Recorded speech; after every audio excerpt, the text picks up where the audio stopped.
Yehezq'ėl chapter 9. And he called out in my hearing with a loud voice, saying, Let the punishers of the city draw near, each with his weapon of destruction in his hand.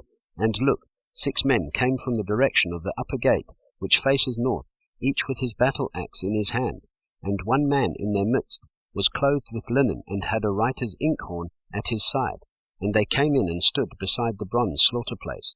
And the esteem of the Elohim of Israel went up from the Keruv, where it had been, to the threshold of the house. And he called to the man clothed with linen, who had the writer's inkhorn at his side. And Yahweh said to him, Pass on into the midst of the city, into the midst of Jerusalem, and you shall put a mark on the foreheads of the men who sigh and cry over all the abominations that are done within it. And to the others he said in my hearing, Pass on into the city after him, and strike. Do not let your eye pardon nor spare. Kill to destruction old, young men, maidens, and children, and women, but do not come near anyone upon whom is the mark, and begin at my set-apart place. So they began with the elders who were in front of the house. And he said to them, Defile the house, and fill the courts with the slain. Go out. And they went out and struck in the city.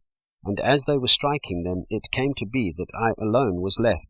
And I fell on my face and cried out and said, Ah, Master Yahweh, are you destroying all the remnant of Israel in pouring out your wrath on Jerusalem? And he said to me, The crookedness of the house of Israel and Yehudah is exceedingly great, and the land is filled with bloodshed, and the city filled with that which is warped.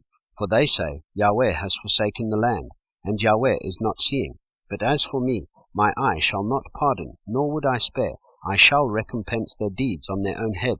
And see, the man clothed with linen, who had the inkhorn at his side, reported back and said, I have done as you commanded me.